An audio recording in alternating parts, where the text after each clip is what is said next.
Hello friends, welcome back to our own channel wealth growth. तो friends, आज हम इस वीडियो के अंदर ऊर्जा ग्लोबल स्टॉक के बारे में बात करने वाले। इस कंपनी की अगर बात करें तो ये कंपनी इंडिया की लीडिंग रिन्यूएबल एनर्जी डेवलपमेंट और ऑपरेटर कंपनी है। इसके साथ कंपनी बैटरी भी बनाती है, जो इलेक्ट्रिक गाड़ी के लिए जो लगती है। तो कंपनी बैटरी के अंदर भी कामकाज करती हुई नज़र हमें आ रही है।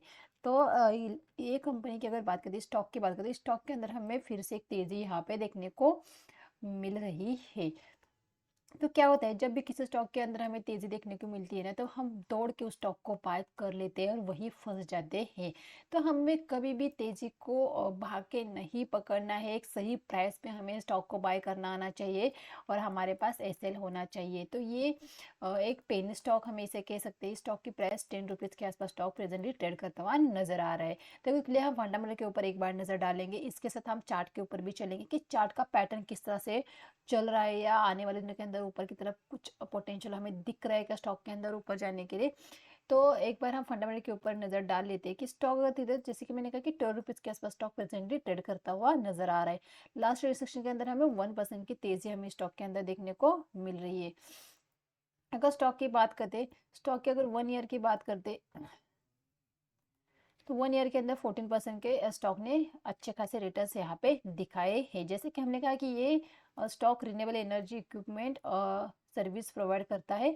इसके साथ एक स्मॉल कैप स्टॉक है। इसकी मार्केट कैप की बात करें तो 641 करोड़ की मार्केट कैप है। तो बहुत ही कम मार्केट कैप है, एक स्मॉल कैप स्टॉक है। यहाँ पे कोई भी रेड फ्लैग फिलहाल हमें नहीं देखने को मिल रहा है। तो आइए एक बार हम इसके फाइनेंस के ऊपर भी नजर डाल लेते हैं। फाइनेंशियल की बात करें तो टोटल रेवेन्यू के अंदर हमें यहाँ पे प्रीवियस ईयर क्वार्टरली कह सकते हैं, प्रीवियस क्वार्टर से इस क्वार्टर के अंदर हमें तेजी देखने को मिल रही है। लेकिन प्रीवियस ईयर से हमें यहाँ पे रेवेन्यू घटता हुआ दिख रहा है। मतलब क्वार्टरली बढ़ रहा है, प्रीवियस क्वार्टर से बढ़ता हुआ दिख रहा है, लेकिन प्रीवियस ईयर से हमें यहाँ पे घटता हुआ दिख रहा है। ईबिटा की बात करें तो ईबिटा यहाँ पे हमें हर एक क्वार्टर या हर एक ईयर में यहाँ पे बढ़ता हुआ दिख रहा है। अगर नेट इनकम की बात करें तो यहाँ पे नेट इनकम में भी प्रीवियस ईयर से इस ईयर के अंदर अच्छा खासा उछाल हमें देखने को मिल रहा है। और एक बात कि ये कंपनी डेट फ्री है, कोई भी कर्जा नहीं है कंपनी के ऊपर, एक बहुत ही बढ़िया बात। प्रमोटर की बात करें तो यहाँ पे 22.56% यहाँ पे प्रमोटर की होल्डिंग है। कोई भी प्रमोटर की होल्डिंग प्लेस नहीं है यहाँ पे। और यहाँ पे एफ की 0.07% की यहाँ पे होल्डिंग नजर आ रही है। और रिटेलर की देख सकते हैं 77.37, मतलब रिटेलर के हाथ में ही पूरी कंपनी है। मतलब जो भी कुछ होगा रिटेलर ही कर सकते हैं। तो यहाँ पे जैसे कि हर बार हम मैं हर वीडियो में आपको इस चीज़ बताती कि जिस स्टॉक की कीमत 100 रुपये के नीचे, वहाँ पे रिटेल का पार्टिसिपेट बहुत ज़्यादा हमें देखने को मिलता है, क्योंकि हर रिटेल ट्रेडर 10 का 100 में बेचना चाहता है। तो इसीलिए इस स्टॉक के अंदर में हमें रिटेल का पार्टिसिपेट बहुत ज़्यादा देखने को मिल रहा है। तो आइए एक बार हम चार्ट को देखते हैं कि चार्ट हमें किस तरह से देखने को मिल रहा है। तो जैसे कि देखा है यहाँ पे ऊर्जा का हमें ऊर्जा ग्लोबल का हमने चार्ट लगा के रखा है। तो हमने यहाँ पे 1 डे की टाइम फ्रेम लगा के रखी है। तो लास्ट टाइम देखिए ये जो कैंडल बनी थी, तो हमने यहाँ पे एनालिसिस किया था कि ये जो न्यू मूवमेंट था, ये न्यूज़ के चलते आया था। जो टेस्ला की जो न्यूज़ आई थी उसके चलते है, लेकिन वो टेस्ला अलग है, इसकी जो डील हुई वो टेस्ला अलग है। यूएस के अंदर और भी एक टेस्ला कंपनी है जो बैटरीज बनाती है, उसके साथ इनका यहाँ पे कामकाज चल रहा था। तो वो टेस्ला अगर हम वो देखेंगे तो इलन मस्क की टेस्ला को देख के यहाँ पे जो तेजी आई थी। तो मैंने क्या कहा था कि 10 रुपीज़ का हम एसएल डालेंगे, अगर किसी भी बाय पोजीशन लेनी है तो 10 रुपीज़ का एसएल डालेंगे, या तो छोड़ देंगे, फिर दौड़ के नहीं पकड़ेंगे। तो ये जो रेड कैंडल बनने के बाद स्टॉक एक ही जगह पे रुका और फिर से स्टॉक के अंदर डबल बॉटम लगा। देख सकते हैं जिस यहाँ पे एक बॉटम लगा, बिल्कुल उसी यहाँ पे एक बॉटम लगा के फिर से स्टॉक ने एक मोमेंटम किया है। तो ये देखिए अभी भी हम दौड़ के स्टॉक को नहीं पकड़ेंगे। ये अगर हम स्टॉक को बाय करेंगे, हमारे किसी भी बाइंग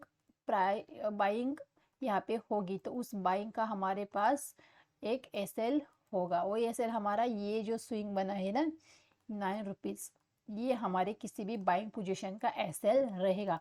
चाहे आप यहाँ बाय करो, चाहे आप स्टॉक को थोड़ा सा रिट्रेस करने दो, या स्टॉक ऊपर है, किसी भी बाइंग पोजीशन का आपका 9 रुपीज़ का एसएल होना चाहिए। इसके नीचे चाहे जो भी हो जाए, जो भी लॉस हो उसको लेके वहां से निकलना ही पड़ेगा, क्योंकि फिर से स्टॉक यहाँ पे 2 रुपीज़ भी हो सकता है। क्योंकि पेनी स्टॉक के अंदर एक बार अगर गिरावट हो जाती है तो जीरो भी होती है। और ये चीज़ आपने भी देखी होगी अगर आप मार्केट को ऑब्जर्व करते होगे। अगर हम ये देखेंगे, ये यहाँ से ऊपर गया, एक बॉक्स बनाया, फिर ऊपर गया, फिर यहाँ पे एक बॉक्स बनाया, फिर ऊपर गया।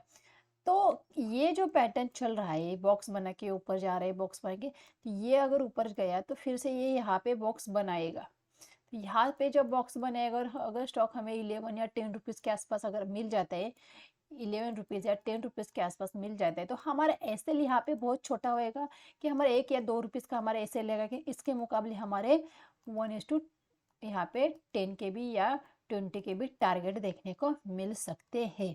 तो आपने अगर स्टॉक को बाय किया है तो 9 रुपीज़ का एसएल रहेगा, अगर बाय करने की सोच रहे हैं फिर भी आपका 9 रुपीज़ का एसएल रहेगा। चाहे तो आप वेट कर सकते हैं, स्टॉक यहाँ पे बॉक्स बने ये 10 रुपीज़ या 11 रुपीज़ के आसपास आए तो हम बाय करेंगे, अदरवाइज हम स्टॉक को छोड़ देंगे, क्योंकि देखिए हमारा एसएल जहाँ पे छोटा होगा वहाँ पे हमारा रिवॉर्ड बड़ा होगा। तो इस चीज़ को हमेशा ध्यान में रखना है कि जहाँ पे एसएल, यहाँ जहाँ पे रिस्क कम है वहाँ पे रिवॉर्ड हमेशा ज़्यादा ही रहता है। तो इसीलिए दौड़ के पकड़ने से अच्छा है भाई हमारे प्राइस के आसपास आएगा तभी हम बाय करेंगे, अदरवाइज हम छोड़ देंगे। तो इस स्टॉक के ऊर्जा ग्लोबल के ऊपर आप नज़र रखें, वॉच लिस्ट में लगाइए, क्या पैटर्न फॉलो होता है, क्या क्या इस तरह से पैटर्न फिर से यहाँ पे फॉलो होगा। तो इस चीज़ को नोटिस करिए। लेना लो नेला एक अलग सी बात होती है, लेकिन स्टॉक को ऑब्जर्व करना, स्टॉक को समझना, प्राइस एक्शन को समझना बहुत ज़्यादा ज़रूरी होता है, तभी मार्केट के अंदर आप अच्छे प्राइस पे स्टॉक को बाय करेंगे, और आपको कहाँ पे बाय करना है, कहाँ पे सेल करना है, इन चीज़ों का वहाँ पे आपको नॉलेज हो जाएगा। तो गाइस वीडियो अच्छा लगा तो वीडियो को लाइक और चैनल को जरूर सब्सक्राइब कीजिए। Thank you.